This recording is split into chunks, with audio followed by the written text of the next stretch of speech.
Hi everybody, welcome to Catherine Sews.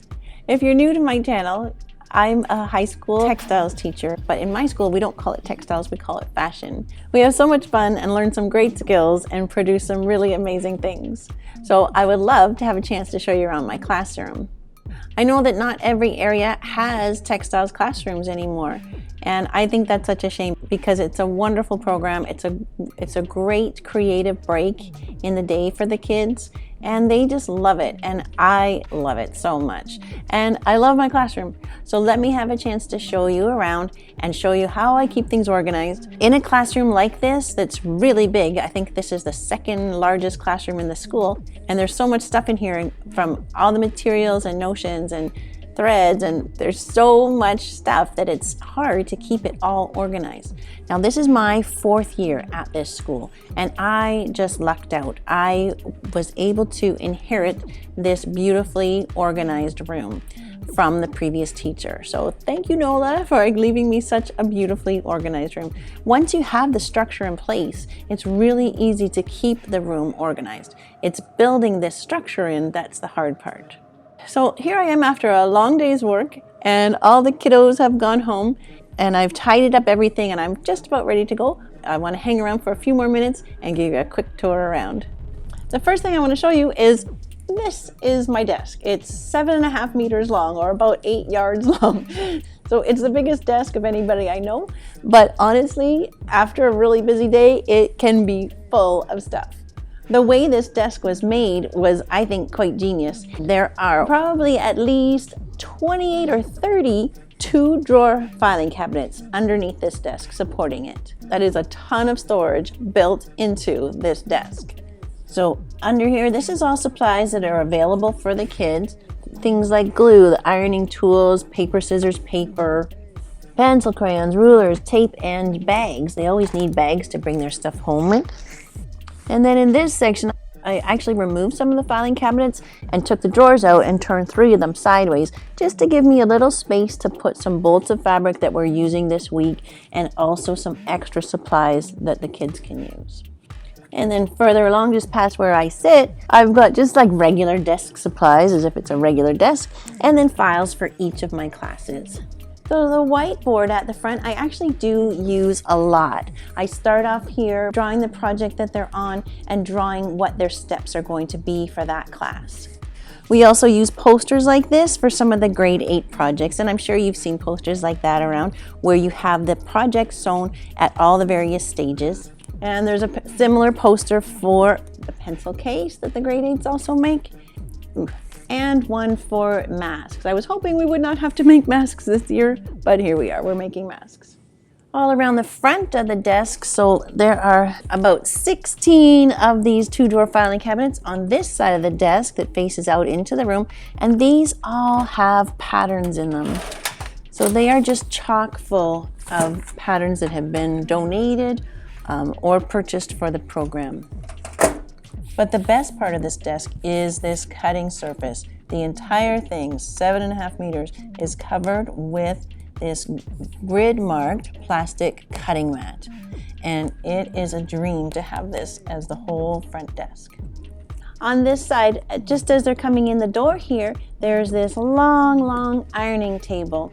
And it's 3 desks, 3 of the double or even triple desks put together. And then I've made a cotton batting top with a removable, washable cotton topper on top of that.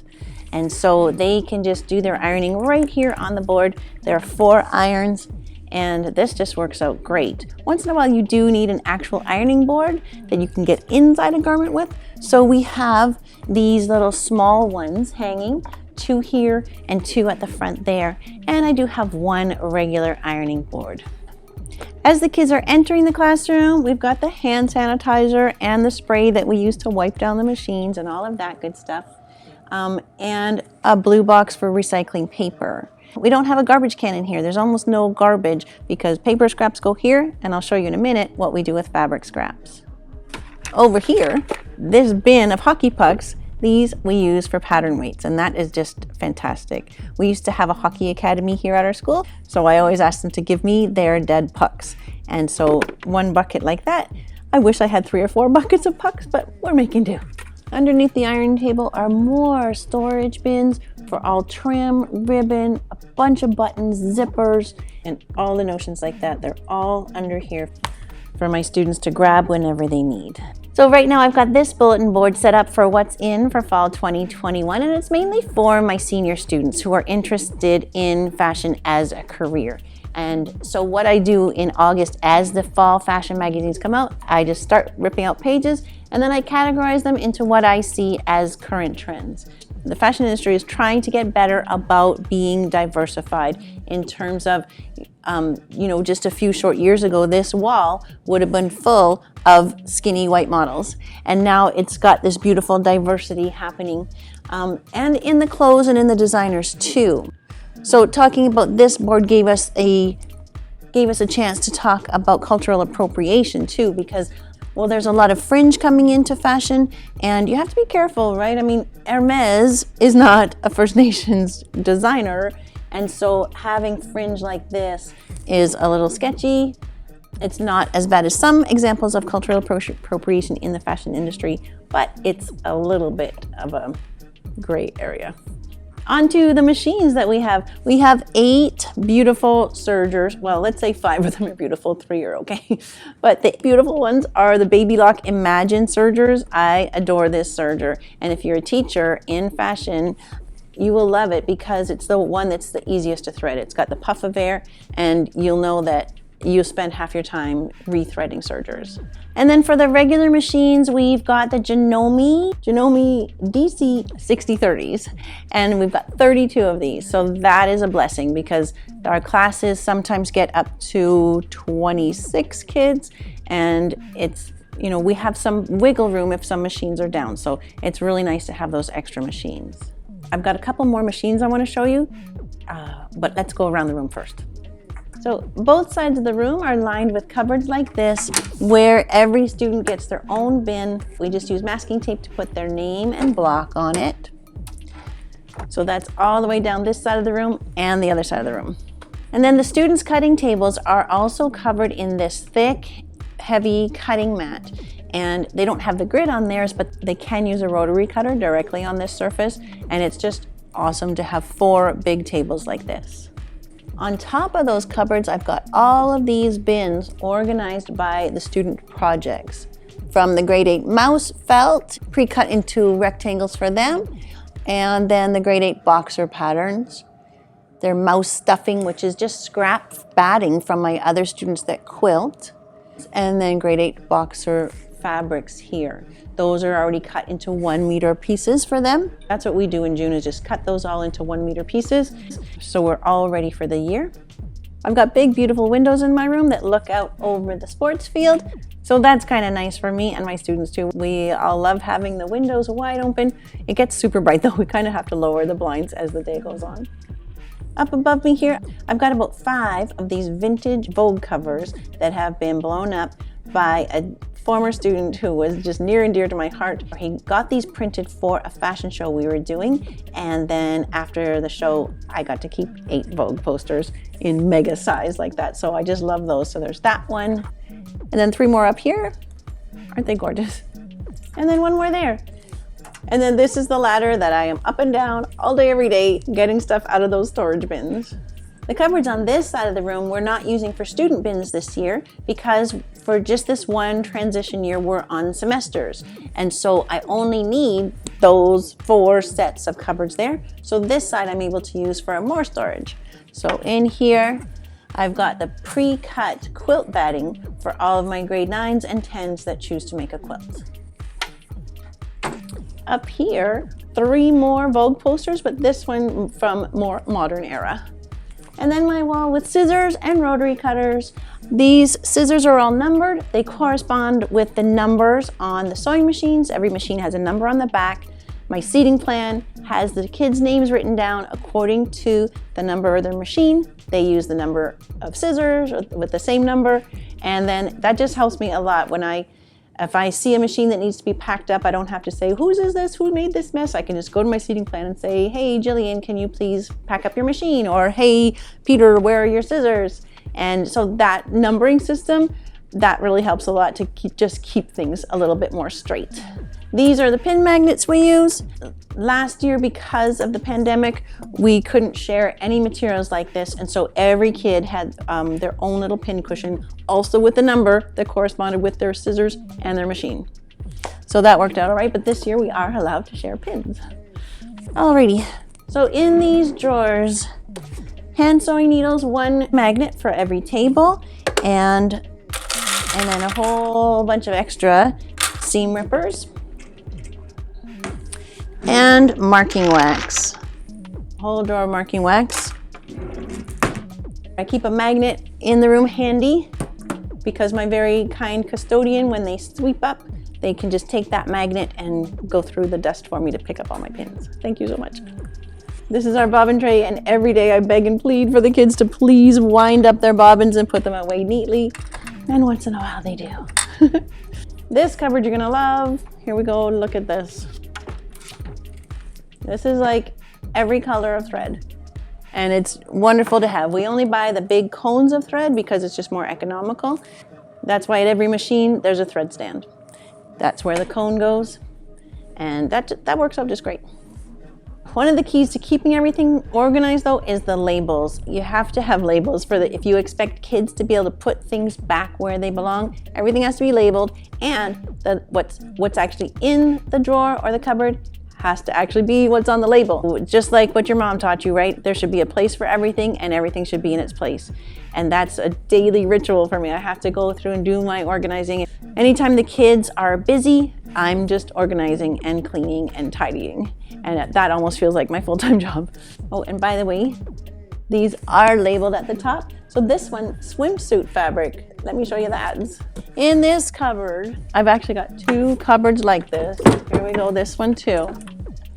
Boxes and boxes of pre-cut, like into almost like fat quarters, but it's more like fat thirds, pieces of fabric for the grade 10 swimsuit project. I also pre-cut lengths like this, or the full width of the fabric for straps for the swimsuit. I highly recommend swimsuits as a project because it uses such a nice small piece of fabric, and if you learn some good techniques, the swimsuits actually turn out really great. And then, beside the swimsuit fabric are the swimsuit patterns. In all of the pattern boxes, I've got the sample made up, and they've got the pattern right there and their sample.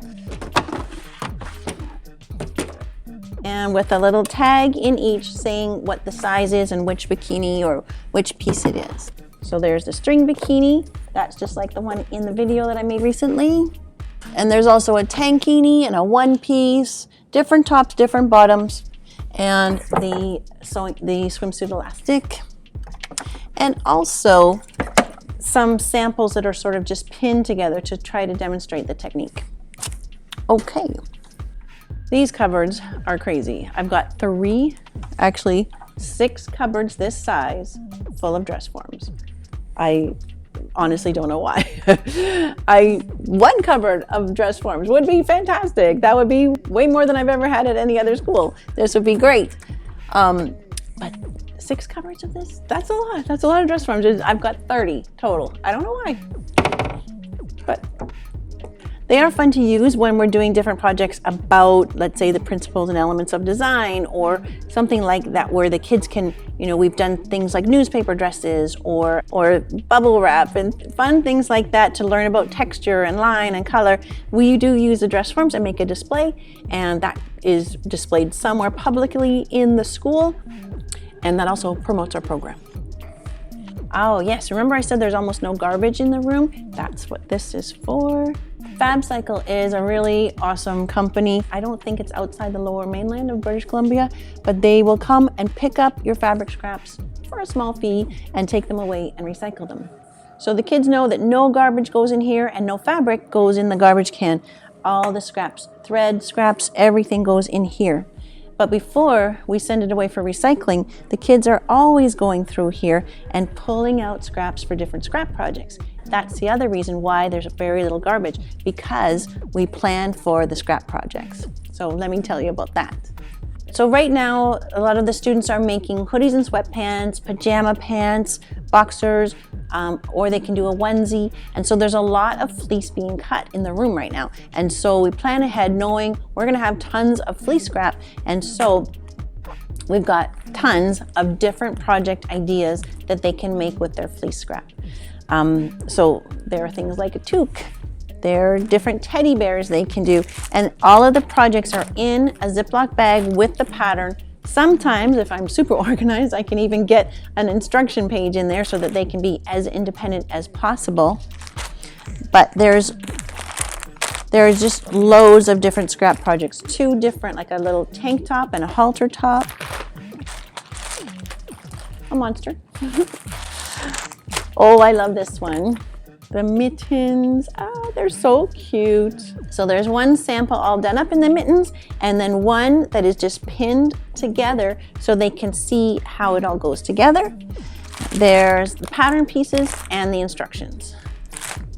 So anytime I come across a good scrap project, I'm all over it, make a Ziploc bag for it, and kind of just show the kids, present it to them. I've got this box for fleece scrap projects, and up there above the cupboard, I've got flannelette scrap projects, quilting scrap projects. Whatever we're cutting is the bin that is available for them.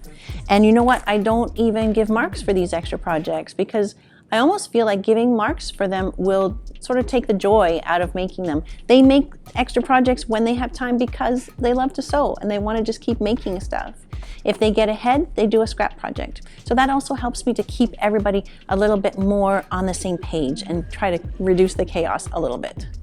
On this far corner of my desk, I've got the hand in box and the hand back box. And right now, the only things, it's just the second week of school. And so the only things in the hand back box are things that I've actually unpicked for the kids and I'm giving back to them. Once in a while, you'll find that you've got a student who makes a giant mistake, like a long seam that's sewn and serged and it was wrong sides together or something like that. And I just can't bear to say to them, well, you're gonna unpick that now. So if it's a little thing, sure, they need to learn to do their own unpicking. But if it's something that I think it's gonna take them just hours and they're gonna make holes in their fabric, it's just a nightmare, they're gonna get frustrated, they're gonna hate the class. So I'll just say to them, put it on my desk, leave it with me, you'll have it back tomorrow. So I guess it was a bit more of a tragic day today because there was all this. But anyway, you get good at unpicking, right? This is our newest machine. It's a Juki semi-industrial. It is lightning fast. And so this is only used by me and a few senior students. Because once in a while they sew their fingers on the regular machine. I don't want to see anything happen with this one. So this is just for my senior students and they love it. This is pretty great. It's a pretty great machine. This is also good. This is like magnifying lamp. So I actually used this today when I was unpicking like black thread out of a black fabric. It's an eye saver for sure. Okay, and then this is my just personal sort of memorabilia board. Lots of thank you cards. Every teacher gets lots of thank you cards, and you know they're so sweet. And you want to have days like that where you just sort of remind yourself that, oh yeah, things go well sometimes. And then over here is sort of a student hall of fame of just amazing things that some of our students have done. This is the beautiful embroidery machine that I used in one video where I embroidered the big fly onto a t-shirt, the Janome Memory Craft 9900. That's a great machine. And then the back room. Coming into the back corner of the classroom now, this curtain closes so that this little area can be used as a change room for the kids to try on what they're making. It has in here the three-way mirror, so that's really great. Behind here is a steamer that we use mainly for our fashion shows to prepare everything. It looks really dynamite. I got 30 of these cardboard cutting mats, which must have been in use before we got the plastic table covers. I don't know. That's a lot. Oh, my Yves Saint Laurent poster from the exhibit that happened at the Seattle Art Museum. That was awesome. This is a thank you card from the same student that gave me the Vogue posters. Hey, Ryan. Now, this is my little back room. I don't know, I can't call it an office, but I did put a little desk and chair back here just so when my colleague is teaching the grade 8s in the main room, I can kind of hide out back here a little bit. These big filing drawers with yet more storage. So I do have lots of patterns for the grade 9 dresses, the grade 10 like more advanced dresses.